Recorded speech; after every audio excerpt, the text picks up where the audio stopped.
All right, what's going on, everyone? Today we are going to be reacting to my worst NBA takes of the last year. And look, man, like when you're in the takes business like I am, you're going to hit on some. You're also going to miss on others. Yeah, this might be rough. Let's just jump into it. Tonight, there's an NBA player who has a chance to break one of Wilt Chamberlain's records, and I think it's going to happen. We don't need to watch this whole video. I'll explain what happened. Let me just scroll forward real quick. Basically, Daniel Gafford was, I think 3 made field goals away in a row from beating Wilt Chamberlain's consecutive field goals record. I was so confident this was going to happen that I made this video.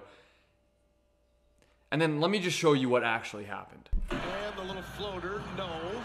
Gafford is there for the offensive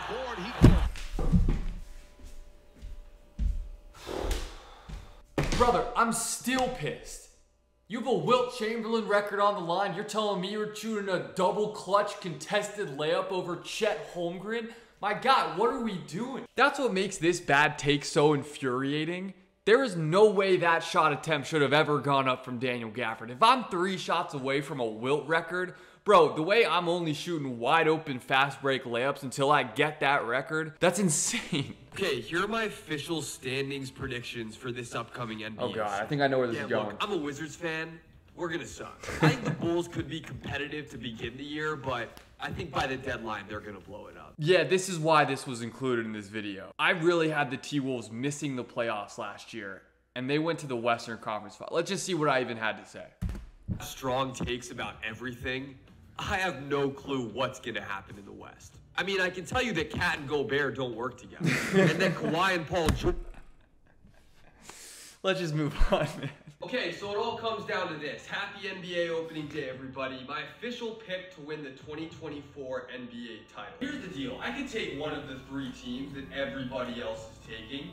The Denver Nuggets, the defending champs, Dame and Giannis up in Milwaukee, the absolutely loaded Boston Celtics. Sure.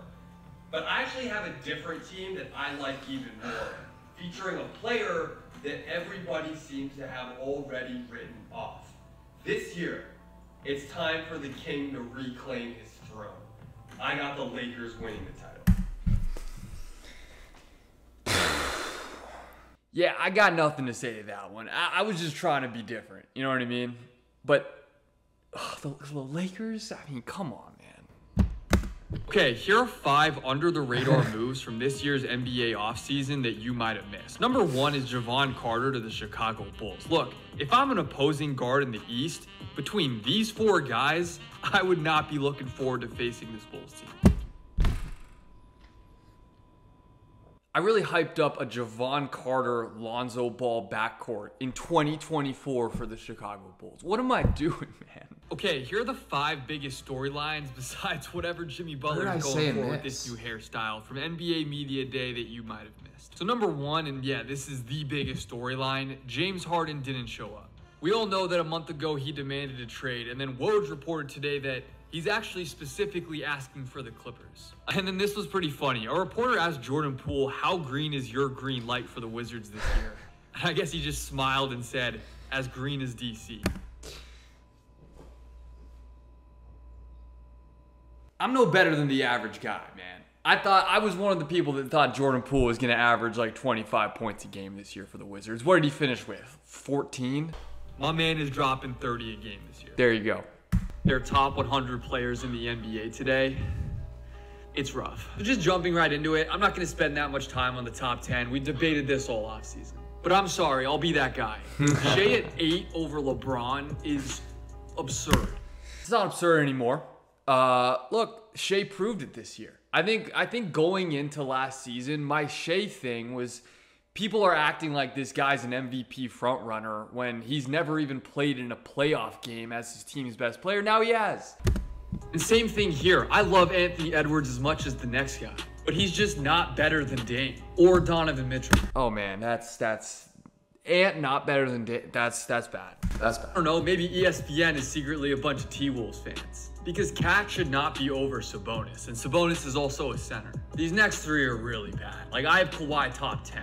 I get it, Jalen Brunson changed the culture in New York, but he's not better at basketball than Kyrie, and especially Ja. I mean, come on. Wemby, debatable. checks in at 47. I'm cool with it. I don't think people realize how close LaMelo is to being like a top 6 or 7 point guard. He might be close, his ankles aren't. What? Brooke Lopez, underrated. Anthony Simons, very underrated. And J-Dub, 95, the most underrated. Overall, I think pretty good takes. And hey, if you're an NBA fan like I am, then you're probably just as locked into this Olympics basketball that's been going on. And when I watch the Olympics, I like to place my picks with today's sponsor, Underdog Fantasy. Underdog Fantasy is the easiest way to play fantasy sports. Here are my picks for Team USA's next matchup. Make sure to let me know in the comments if you're tailing or fading. And yeah, look, Underdog's available in 30 plus states, and make sure you use code DrewFenny when you sign up for up to $250 in bonus cash. Appreciate you guys. Now let's get back to the video. So this actually isn't a real award in the NBA, only the NFL, but Cade Cunningham's going to have a huge season for the Pistons coming back from injury. I feel like Coach of the Year has pretty much just turned into Most Improved Surprise Team of the Year, so I'm going with Jamal Mosley of the Orlando Magic. Good take. Didn't win it, but good take. Devin Vassell secured the bag this summer, but this is the season he becomes a household name. Norman Powell is the most underrated scorer in the NBA, and he's coming off the bench for the Clippers. It's that simple. Let's go. This year's Rookie of the Year race is going to be the most exciting since like 2003. Scoot Henderson's a dog, and I know he's going to hit the 65-game criteria. What's so stupid about what I said in that video, beyond the fact that I completely overthought it and just didn't take the generational talent of Victor Wembanyama, is that I did it because I was like, Scoot's going to play 65 games. First of all, I don't think he did. Second of all, that whole new rule, the 65 game thing, doesn't actually matter for Rookie of the Year. You can play 12 games and win Rookie of the Year. And I just didn't know the rule. So just bad take all around. And then I think Giannis is going to come into this season motivated. All right, whatever. I picked Giannis for Defensive Player of the Year and MVP. Let's just move on. Okay, here are my 5 favorite bold predictions. And yeah, emphasis on the bold for this upcoming NBA season. Emphasis on the bold, guys. Forget All-Star. My first bold prediction is that my guy Paolo Banchero makes an All-NBA team. And yeah, the Magic make the playoffs too. Magic make the playoffs, check. Paolo, no All-NBA, but hey, he got votes, and I think he's making one this year.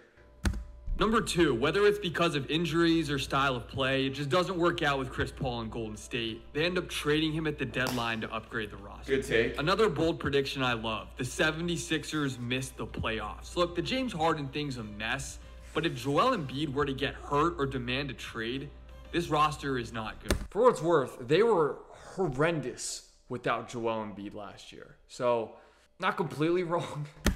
Number 4, not Wemby, not Chet, not Scoot.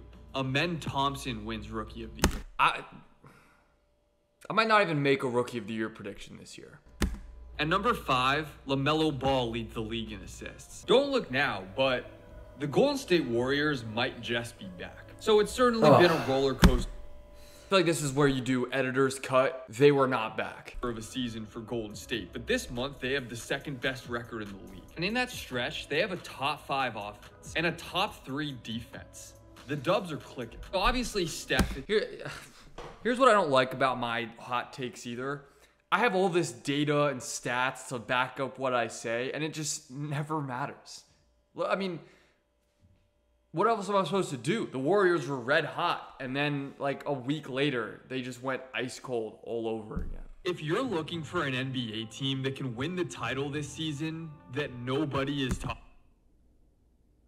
Do I even know who I'm talking about here? I think I do. I think it's the Pelicans, but I don't even remember. Talking about, then stop sleeping on these guys. Blind resume time. What if I told you there was an NBA team with a 23-year-old MVP candidate, another 25-point per game scorer coming off maybe the best season of his career, another 20-point per game scorer in the starting lineup, 2 great 3-and-D wings, a center that can actually kind of match up with Embiid and Jokic, and oh yeah, they were first place in their conference 2 months into last season. Sounds like a team that could make some serious noise in the playoffs if they stay healthy, right? Well, you probably guessed it, but I'm talking about Zion Williamson and the New Orleans Pelicans. They got swept. So, okay, look, all things considered, not too bad. I mean, I still think my worst take ever was 2 years ago when I said that the Warriors would never win another title unless they traded for Rudy Gobert, and then they won the title that same exact season.